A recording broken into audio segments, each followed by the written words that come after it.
어느 시장이 올라갈 때는 두 가지의 방향성이 동일하게 올라가는 게 미국도 마찬가지고 우리나라도 마찬가지고 시장이 오르면 뭐가 같이 올라가느냐? 신용이 올라가요, 같이. 그렇죠. 그리고 신용이 올라가는데 뭐가 같이 올라가느냐? 인버스 상품에 대한 투자도 같이 올라가요. 그런데 약간 이 균형에서 조금 더 강한 쪽이 이 시장의 방향을 결정하죠. 근데 이게 시장이 상승할 때는 상승에 베팅하는 쪽이 많으니까 그런 건데 왜냐하면 고점에서도 매수하는 투자자가 있고 저점에서도 매도하는 투자자가 있는 거거든요. 코스닥도 마찬가지인데 우리가 논의하는 것 중에 신뢰라는 의미에서 이렇게 주가가 리바운드 8월에만 많이 올랐다고는 하지만 사실은 야구에서 보면 18대 0으로 지고 있는데 1점 냈다고 막 환호하는 거랑 동일한 거지. 그렇죠. 그러니까 많이 올라온 건 아니죠. 다만 이렇게 많이 올라오지도 않았는데도 불구하고 인버스 상품이 쌓여 있는 거는 말씀하신 것처럼 그리고 우리가 얘기하는 것처럼 지속적으로 시장의 상승 트렌드를 만들어가는 기업들이 안 보인다라는 거죠. 제약바이오 이제는 금리 자체는 너무 높은데 물론 안정화된다고 하지만 안정화된다라는 거는 기대인 거고 이 레벨 높은 레벨에서 돈 버는 기업이 있는 거 맞아? 라는 고민이 있는 거고 2차 전지 주가가 많이 빠졌지만 지금 있어. MS를 보면 중국 애들이 더 MS가 높아지는데 소부장 치플레이션 캐펙스 오케이 그래서 소부장 쪽은 약간 나은 것 같긴 한데 그래도 소부장 쪽은 밸류에이션이 오히려 칩메이커가 더 싼데 이런 논리다 보니까 이거를 좀 뭐랄까 인베스트 상품을 잠재울 만한 기업들이 잘 안 보인다라는 측면은 맞는 것 같아요. 네. 그렇지만 인버스 상품이 늘어난 자체를 이거는 지수를 신뢰하지 않아서 그렇다라고 치부하기에는 미국도 그렇고 코스피도 그렇고 시장이 오르면 레버리지와 인버스는 동시에 같이 오른다. 이렇게 해석하는 게 맞다. 예. 제가 근데 들으면서 딱 드는 생각이 뭐냐면 많이 올라왔고 어느 정도 뭐 금리도 그렇고 정책도 그렇고 올라갈 것 같기는 해요. 네. 근데 코스피랑 비교를 해보자면 굳이 내가 이 시점에서 어느 정도 올라온 코스닥을 사야 돼? 개인 입장에서는 이렇게 생각해서 또 인버스를 산다라는 느낌도 그럴 수도 들거든요. 있죠. 예. 그렇다면 매력도적인 측면에서 코스피를 이기기엔 너무 어렵잖아요. 네. 네. 그런데 이제 코스닥의 인버스를 사시는 분들은 아마 전자닉스 롱베팅 투자자일 것 같아요. 그러니까 전자닉스가 올라가면 코스닥이 빠지고, 전자닉스가 하락하면 코스닥이 오르는 이런 장이 상반기에는 너무 극명했었거든요. 그렇죠. 물론 지금도 없지 않아 있긴 합니다만 잘 보시면 하반기 이후에는 전자닉스 오른다고 코스닥이 마이너스 나고 이러진 않아요. 약간 장중의 흐름은 달라지지만 전체적으로는 같이 가는 모습도 일견 보이긴 합니다. 그리고 미국도 보면 상반기에는 마이크론이라든지 또 필라델피아 반도체 지수만 가는 장이었는데 지금 보면 다우도 오르고 S&P가 오히려 나스닥보다 더 강한 상승을 보이는 업종이 확산되고 있는 느낌이거든요. 그래서 지금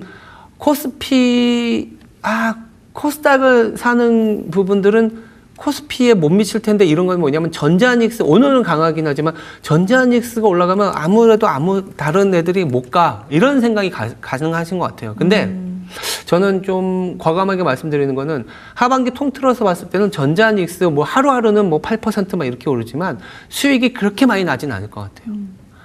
왜냐하면 토큰 지수 자체도 지금 6월 이후로 계속 꺾여 내려가고 있고 수출 증가율도 고점 치고 내려가고 있는 상황이라는 거죠. 수출 증가율이 내려간다라는 거는 지수 기준으로는 박스피를 산정해서 가야 되기 때문에 6월에 수출이 증가율이 고점이라는 거는 최소한 반년 이상은 하방 압력이 계속 높아진다라는 거예요. 하방 압력이 뭐냐? 수출 증가율이 떨어진다는 거.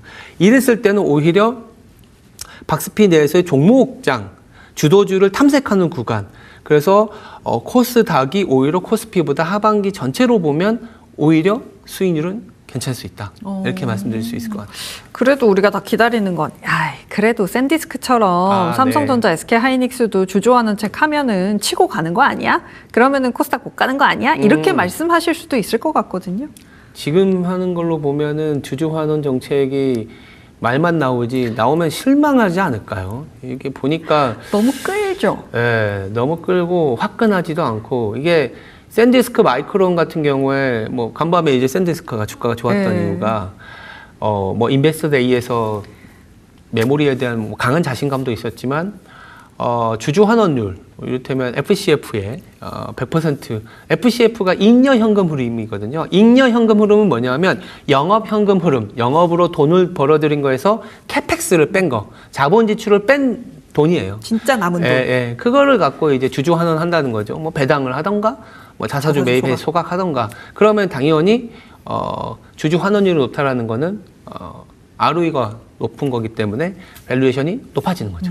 근데 우리나라 같은 경우에는 지금 초과 이익 배분, N% 성과급, 이걸 뺀 나머지 FCF 내에서도 일부 주주 환원 이럴 가능성이 높기 때문에 미국과 비교했을 때 실망을 할 수 있는 가능성이 저는 좀 높지 않을까 이렇게 보고 있습니다. 그렇다면 코스닥에 대해서 그러니까 수익률적인 측면으로 봤을 때 하반기에는 코스닥이 조금 더 아웃퍼폼할 수 있다라고 말씀을 주셨는데 그럼 지수대로는 어느 정도까지 보세요? 글쎄요. 지수가 참 한때 1200, 1300 갔었다가 지금 700도 위협하다가 700이 깨졌었죠. 네, 잠깐. 600까지 갔었죠. 지금은 약간 800 중반. 마디지수인 1000포인트 이렇게는 저희들로 말씀드리긴 해요. 근데 글쎄요. 근데 이제 재미있는 거는 이렇게 코스닥 쪽으로의 분위기가 탔을 때 보통 코스피보다 코스닥이 밸류에이션은 비싸거든요. 그쵸. 아무래도 이제 이익 대비 성장에 대한 기대가 높으니까 요 어떤 회귀선상으로 계산해 보면 우리 그 코스피가 8,000에서 9,000 왔다 갔다 했을 때 코스닥의 적정 어떤 주가는 그때 한 1,400 정도였어요. 근데 지금 코스피가 다시 7,000에 회복했지만 그랬을 때 보면 약간 1,000에서 1,100. 그러니까 코스닥이 결국은 코스피와의 레이쇼의 관계인 건 인정을 하니까 네. 그랬을 때 한 7,000 수준이면 1,000까지는 회복을 해야 된다. 이렇게 약간 그 과거치 회귀선상의 레벨은 나오더라고요. 그렇게 통계상으로 봤을 때 네. 그러니까 형이 움직여야 동생이 가는 그런 움직임을 계속해서 보여줬기 때문에 그걸 계산했을 때 어느 정도 지금 상승의 룸은 남아있다. 네. 이렇게 해석하는 게 뭐 숫자를 말씀드리기가 참 어렵네요. 네. 어쨌든간 상승의 룸은 남아있다. 이렇게 정리를 해보도록 하겠고 그렇다면 결국에는 투자 전략을 어떻게 세우냐, 뭘 보냐 이거의 문제인 것 같은데 바이오 모르겠고 네. 그렇죠. 2차 전지 여기서 살 수 없고 그렇죠. 그럼 또 네. 반도체 소부장으로 네. 귀결되나요? 소부장, 그러니까 업종으로는 소부장이 나올 것 같고, 근데 종목 장세라는 특징이 좀 나타나지 않을까. 그러니까 이번 주를 끝으로 이제 중소형주 대부분의 실적이 나왔고, 반기 실적 리뷰하면서 많은 투자자들이 이제 특히 외국인 투자자들이 우리나라 중소형주를 눈여겨볼 가능성이 굉장히 높아 보입니다. 진짜요? 그래서 이번 주 초반인가 매일경제인가 정확한 신문사의 기사는 생각이 안 나는데 어떤 여자분이었어요. 방글라데시 출신의 미국의 투자자. 네. 그러니까 한국에 이제 사무소를 만들었어요. 네, 맞아요. 네. 갑자기 하도 단어가 기억이 안 나요. 무슨 보시면 그분이 말씀하신 게 전자닉스는 지금이 적정한 가격이다. 왜? 모두가 분석을 했고, 모두가 투자를 했고, 모두가 반영을 했기 때문에. 근데 지금부터는 상방보다는 트레이딩, 약간 그 움직임에, 하여튼 누구나 다 분석을 하는 기업이라는 거죠. 그런데 한국 보니까 PBR이 굉장히 낮고, 엄청 좀 소위 말해서 버려져 있는 분석이 안 된 중소형주들이 너무 많다. 난 이거 사러 왔다. 이거 사러 왔다 얘기하더라고요. 그래서 전자 정도 한 40-50% 박아놓고, 그러니까 사놓고, 중소형주 지금 버려져 있는 거 분석해서 초과 수익을 내겠다. 그러니까 그분이 원래 숏 배팅의 이근자인데, 롱 배팅 하려고 하니까 보니까 한국의 중소형주가 너무 싼 건 맞는데, 그러면서 서울 사무소를 만들었다고 하더라고요. 네. 여기서 우리는 좀 아이디어를 찾아야 되지 않을까. 그래서 이익 자체가 상반기에 딱 끝나면 반기 실적 거의 다 대부분 나오거든요. 반기 실적 그냥 아까 얘기한 것처럼 자본이나 이익 대비 밸류에이션 너무 낮은 기업들. 동전주로 퇴출 안 되려면 IR 해야 되고, 동전주로 퇴출 안 되면 이런 액티비스트들이 시총이 너무 작은데 내가 M&A 해버릴게. 안 돼요. 거부할 수가 없어요. 이 사회에서 이제는 베어허그 맞아요. 네. 이 사회에서 거부할 수가 없으니까. 그런 기업들이 하반기에 상당한 퍼포먼스를 주면서 그래서 제가 코스닥이 코스피보다 낫다라는 거는 그런 측면인 거죠. 그러니까 중소형주에서 알파가 많이 나올 것 같은 텐베거도 나오고 막 이럴 수 있는 장이 앞으로 1년간 펼쳐진다 이렇게 보고 있습니다. 그러니까 지수 플레이를 하기에는 조금 어려울 것 네, 같고 네, 네. 그렇다면 중소형주 안에서 진짜 실적이 나오는 종목들 근데 그 와중에 또 싸고 네. 생각보다 IR도 안 되어 있는 기업들의 아웃퍼폼이 조금 더 기대된다라고 말씀을 주셨습니다. 아 이렇게 좀 코스닥 지수 플레이는 안 되더라도 좀 네. 튀는 종목들이 나왔으면 좋겠네요. 오늘 이야기 이렇게 정리해 보도록 하겠습니다. 지금까지 LS증권의 신중호 리서치센터장과 함께했습니다. 고맙습니다. 네, 감사합니다.